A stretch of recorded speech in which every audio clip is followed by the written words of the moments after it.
C'est une histoire terrible, très riche aussi, celle d'une malédiction familiale, une descente aux enfers pour une dynastie libanaise. Seuls les fils aînés pourront prendre épouse au fil des années. Voilà l'impitoyable serment prononcé par Khanjar Bailey et qui poursuivra ses descendants pendant 5 générations. Merci Cherif Majdalani d'être avec nous. Vous venez donc de publier ce livre, L'Empereur à pied, aux éditions du Seuil, et vous êtes en lice pour le prix Renaudot, on va en reparler évidemment. D'abord, comment vous est venue l'idée de cette malédiction familiale qui va avoir bien des conséquences ? L'idée de la malédiction, en fait, est une idée qui m'est venue de lectures anciennes concernant notamment la société vénitienne du XVIIIe siècle, où apparemment ça avait cours, mais c'est une lecture très fugace dont je n'ai plus jamais retrouvé la source d'ailleurs. Mais j'avais besoin de raconter quelque chose que commet un personnage qui est le personnage de Khanjar, qui est un personnage violent, fort, puissant, un peu comme les montagnes dans lesquelles il apparaît. Et il fallait qu'il commette un acte terrible qui ait des répercussions très longues dans le temps. Et donc j'ai eu l'idée de récupérer cette idée de malédiction. En fait. Vous aviez aussi envie d'écrire sur la famille, avec cette saga sur plusieurs générations. J'écris beaucoup sur la famille. Tous mes livres pratiquement sont des sagas, sont des récits sur les histoires de famille. Mais la plupart du temps, c'était des histoires de famille de la grande bourgeoisie beyroutine qui se défait plus ou moins, qui entre dans les conflits internes.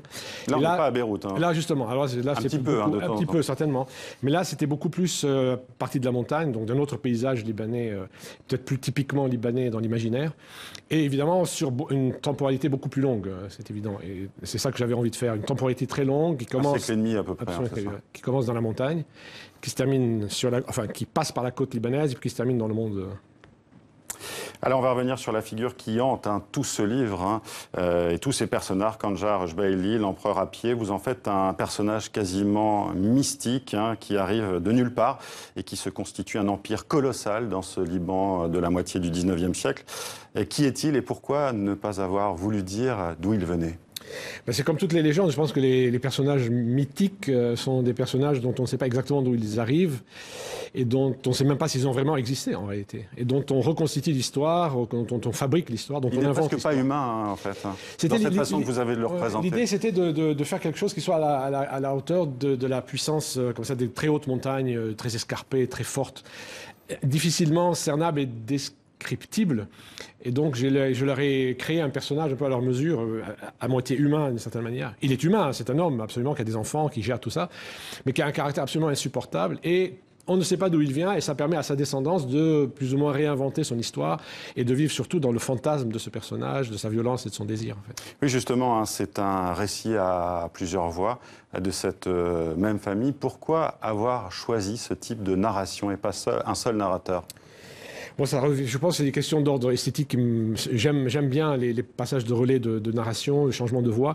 Et puis, il y a évidemment le fait qu'il est très difficile de faire raconter une histoire sur 150 ans par un narrateur, parce qu'un narrateur ne peut pas... À moins d'avoir un narrateur omniscient qui connaît tout l'histoire, et ça, je suis dans une posture je n'aime pas beaucoup les narrateurs qui racontent tout de bout en bout.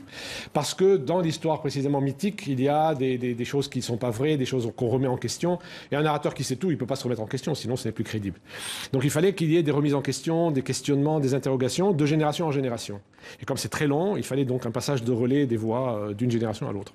Vous vouliez évidemment dénoncer le poids de la famille, j'imagine aussi avec ce livre ?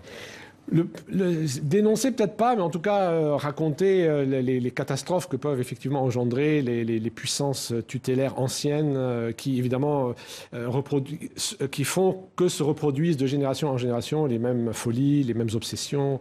Et ça arrive dans toutes les sociétés patriarcales, dans toutes les sociétés en tout cas où la famille a encore un rôle et où les héritages passent et les mêmes faits et les mêmes obsessions et les mêmes folies demeurent. C'était une critique aussi de la société libanaise ?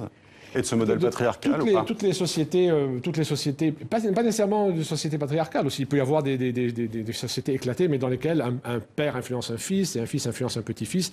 Et tout ça, c'est tout ce qui passe dans les gènes de violence, de folie, etc., qui n'est pas dénoncé, mais dont je montre les côtés souvent catastrophiques pour les générations qui arrivent. Alors ses descendants vont tenter de s'affranchir de cette figure pesante et surtout du serment de l'arbre sec en quittant le Liban, une fuite qui ne les rendra pas forcément plus libres. Est-ce que c'est aussi ça que vous vouliez montrer, que fuir, ce n'est pas forcément la liberté ? En fait, il y a deux. Il y a les aînés qui gèrent le patrimoine, et eux, ils sont dans la tradition, précisément. Ils régénèrent la malédiction de génération en génération. Et il y a ceux qui, effectivement, ont été privés de l'héritage par le serment et qui partent. Et donc, eux, on a l'impression qu'ils font acte de liberté, puisque, finalement, ils refusent de rester sous la tutelle de leurs frères aînés, et ils partent dans le monde.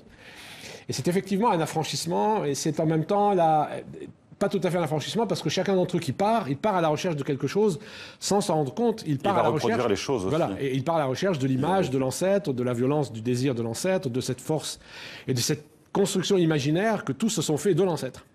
Et donc celui qui part construire un domaine au Mexique, il reconstruit le domaine dont il a été privé. Il va être beaucoup plus riche même. Voilà, mais en même temps, il est de certaine manière privé de la jouissance de ce domaine par la femme qu'il va aimer. Celui qui part à la recherche des atamans cosaques, il cherche une figure très puissante qui est un petit peu celle de son ancêtre fantasmé. Donc finalement, ils sont prisonniers, une fois de plus, du désir qui a été mis en eux de vivre sur le modèle de cet ancêtre.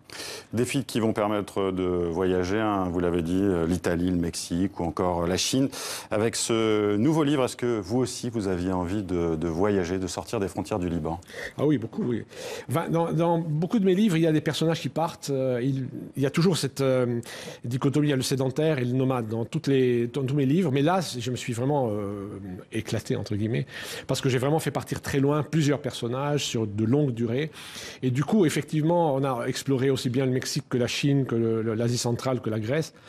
Et du coup, c'était aussi pour moi une manière d'explorer le XXe siècle à travers ses crises. Et oui, il y a un fond historique très fort.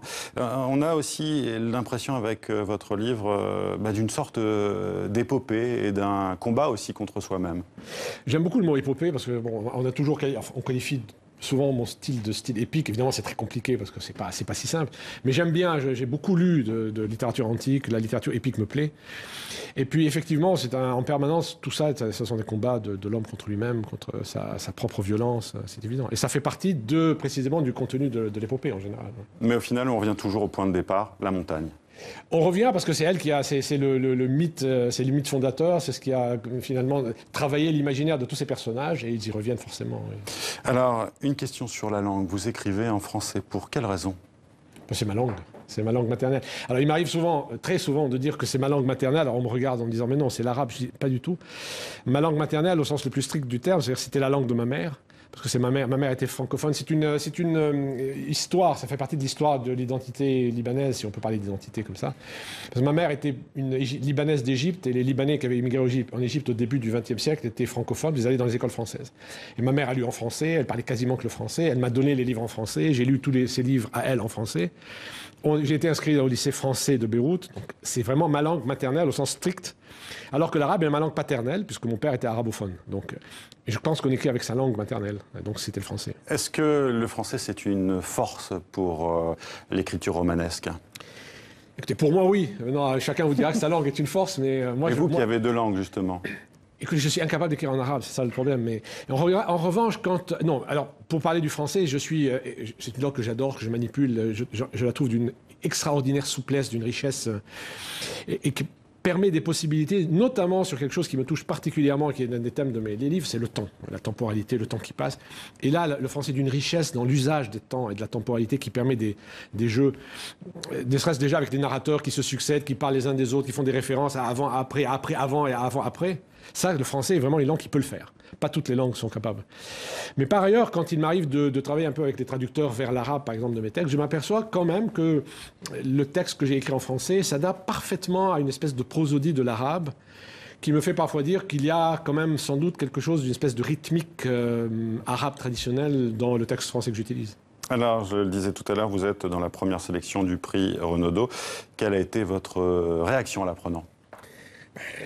On est toujours très heureux et très flatté. Et en même temps, bon, il y a une espèce d'ivresse comme ça qui commence. Est-ce que c'est une pression aussi? Forcément une pression, mais après, c'est pas la première fois que je suis sur ces sélections-là. Et j'ai appris qu'il fallait absolument d'abord les relativiser, être très prudent. Et surtout, malgré tout, ne pas se laisser comme ça complètement embobiner par cette affaire et ne pas oublier qu'il y a la vie à côté. Parce que les mauvaises surprises arrivent, elles sont plus fréquentes que les bonnes dans ce genre de... Est-ce que ça peut avoir une influence justement sur l'écriture, ces prix, cette rentrée littéraire? Écoutez, sur l'écriture, le livre est déjà écrit, donc forcément pas, mais... Mais d'un livre à l'autre.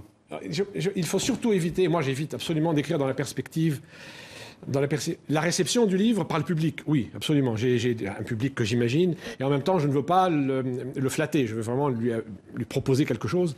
Mais il y a le public. Mais après, tout ce qui est de l'ordre de la consécration, etc., on en rêve forcément, on en a toujours envie, mais il faut le mettre de côté quand on écrit, parce que sinon, c'est plus nous qui écrivons, c'est la pression sociale qui écrit, et c'est pas bien. Enfin, la pression sociale, la pression de la société littéraire, et c'est pas bien. Donc, que vous l'ayez ou pas, le prix Renaudot, vous serez serein. Ah oui, j'espère continuer à être serein comme j'essaie de l'être encore aujourd'hui.